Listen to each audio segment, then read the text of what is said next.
around to one another, and sure we had both heard that sound. I then stuttered, "Did you hear that?"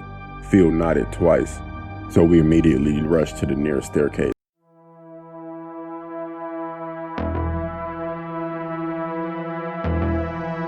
Nightmare Files.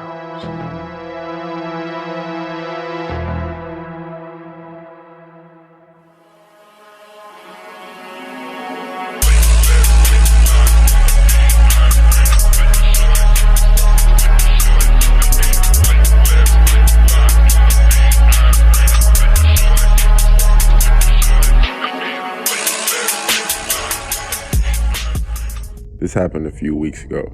I was hanging out with my friend Dustin, and we decided to go explore this creepy old abandoned asylum.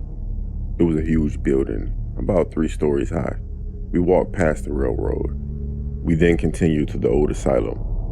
As we walked to it, I looked up and my heart dropped. From the 3rd story window, I could see someone looking down at me and Justin. I stopped and he asked me what was wrong. I told him to look up in that window on the right. He looked up and saw it too. We continued to stare at it for about a few seconds before whoever or whatever it was moved out of sight. We then were deciding if we should still go in. We settled it. It was just some person trying to buy drugs or something. Drug deals and teens were always in there sneaking. We went past no trespassing signs and explored the 1st level of the building. There was a lot of broken glass and graffiti everywhere. There was this one that said, "I love it when they run." Don't get me wrong, that was kind of creepy, but obviously done as a joke. So we made it up to the 2nd floor, and basically the same thing there, except for an old elevator shaft that was cracked slightly open. Dustin turned his flashlight on and put it in the elevator. We saw a whole lot of electrical junk, some dead birds and animals. If that wasn't freaky enough, we also heard something walking above us on the 3rd story. My heart felt like it was about to explode. I had a bad feeling about this, and I told him we should leave. He said, "Nah, it'll be fine," and he started walking up to the 3rd story. I didn't want to be left alone near the spooky elevator, so I followed behind him. We had our phones out, taking pictures of all kinds of stuff on the previous floors. As we walked up the stairs, I swear we were being followed, and I told Dustin to hurry up. He went upstairs, and I wasn't far behind. What I saw on the 3rd floor of that asylum will haunt me for the rest of my life. There were pentagrams and animals all over the place.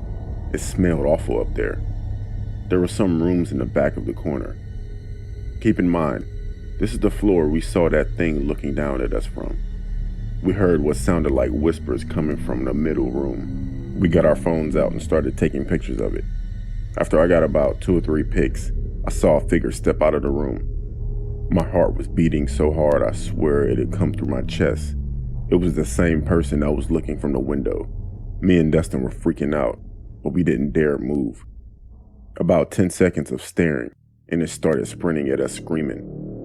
I took off in a sprint down the stairs, almost dropping my phone. I ran and jumped out of the 2-story window and landed in some brush. I got up and ran some more before crouching behind some old shed. Then it hit me. Dustin was still in there.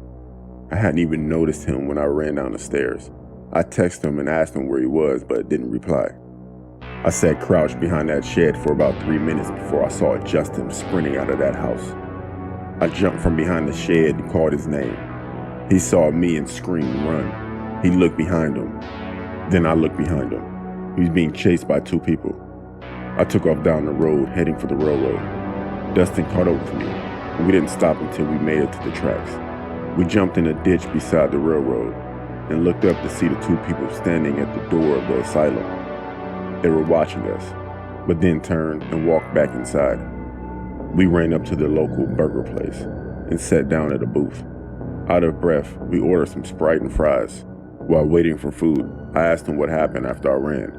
He said the guy chased him, and he ran down the stairs and saw me jump out of the window, and he ran to the elevator, where he found a small space behind some boxes to hide behind.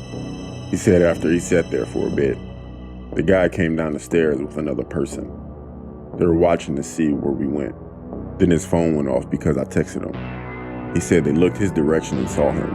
They didn't chase him down the stairs and out the door. And that's when I saw him when we ran.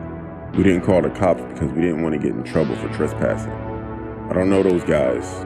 and I don't know what they were doing in that building, but needless to say, I don't think me or Dustin will ever go back there again.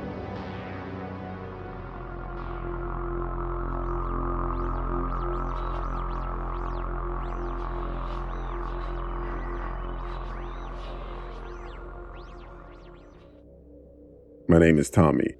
In my spare time, my friends and I go and visit abandoned places around town. And after having exhausted all the most interesting ones, we regularly met up at our favorite one.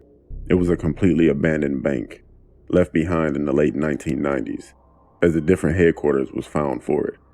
It was one of the coolest buildings because from the rooftop, I had the chance to get a beautiful view of Modena, my hometown in Italy. It was relatively easy getting in. The only issue was not getting spotted, because the building was regularly patrolled by armed police in bulletproof vests and sometimes even the army. In addition to all of that, the only entrance known to us at the time was right next to the busy road. On the evening of New Year's Eve 2019, Paul, Matt, and I decided to have one last look inside before the year ended. The weather was damp, and there was a thick fog, but we weren't too worried about it because it's common for this phenomenon to occur. As we approached the entrance, we saw a homeless guy with a long beard following us from behind. I didn't think much about it, as he was quite far from us. In order to stay safe, we always got in one at a time. Myself and Paul were waiting outside. After Matt had entered the bank's parking lot, I approached the gate, and just as I did so, the homeless man stopped in front of us. There was a moment of silence to start with, but then after that, the man took a sip of his alcoholic drink, and he asked us, pointing at Matt on the other side of the gate, Is that your friend? His voice was deep and growling and extremely intimidating. As an excuse, Paul replied, Yeah, he just needed to use the toilet urgently. As he was saying this, Matt jumped over the fence again and joined us. The man then told us, No worry, guys. I'm an illegal one too. Then he jumped over the gate and entered the building. Paul was too scared to enter the bank, so he left. Matt and I walked around there for an hour until we saw the guy leave the building. We then called Phil, another mutual friend we had, who agreed to join us. We hadn't much time left, so we went through the drill quicker than usual. After entering the actual building, we told Phil about what had happened. He was the oldest between us, and reassured us by telling us not to worry too much about it. To be sure, we kept our guard high anyway. As we progressed going up the floors, we started calming down, to the point where we even started making some small talk. Once we reached the last floor, we decided to take some pictures. The view from there was absolutely stunning. I took several pictures, and we were planning on staying there for another half hour, until a bone-chilling door screeching open reached mine and Phil's ears. We both turned around to one another, and sure we had both heard that sound. I then stuttered, Did you hear that? Phil nodded twice, so we immediately rushed to the nearest staircase. Matt didn't realize what was going on, yet decided to follow us. I don't think I ever ran so fast in my entire life. While heading toward the stairs, I saw a partly hidden figure standing in the darkness. It looked like he was holding a metal rod or a bat. As we reached the 5th floor, we heard someone screaming and swearing from a few floors above us. After meeting up with the others, I noticed none of them had seen the guy with the metal rod. I decided not to tell them, so they wouldn't panic even more. I am glad I was fit enough to run down 9 stories and out of the building. And I don't dare think what would have happened to me and Phil if I didn't notice the suspicious sounds. That building was huge, so who knows?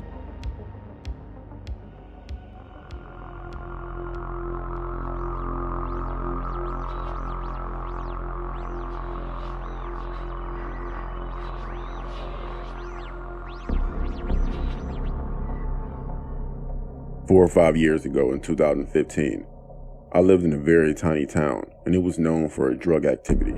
I spent most of my time outside as there was nothing really else to do. I was outside with my dog one day when I noticed a few people at what I believe used to be an old auto shop at one point, but clearly had been abandoned for a long time. I'm a very paranoid person and noticed a guy in his late 30s staring at me from the 2nd floor of the abandoned building. I was by myself, but I kept looking at my phone.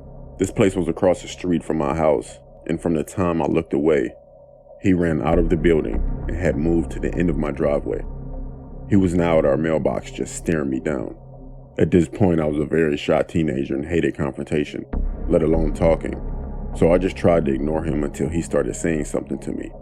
I didn't hear him the first time and really wanted him to go away.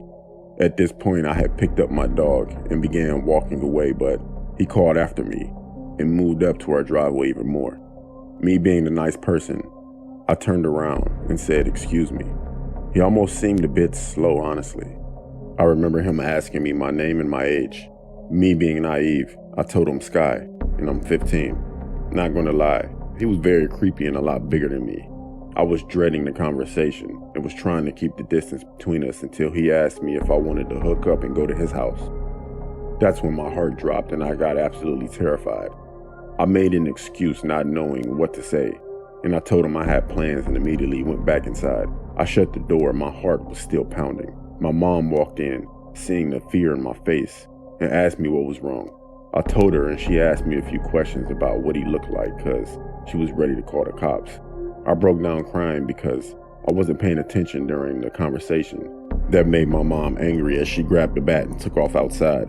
This man was halfway down the street by the time I told her, and she loudly said, "Stay away from my daughter." I didn't go outside by myself for the next 2 weeks. I was too paranoid. This man gave me an awful feeling, and I can only imagine how awful this could have been. I mean, I lied and told him that I was 15, and he still asked me to hook up. That, and him wanting me to go to his house alone, only means he was a creep trying to prey on young girls. I'm now 22, and still only 100 pounds, but no one will mess with me. I've grown a voice and will kindly tell anyone off. I'm still a very nice person, but I take my safety seriously.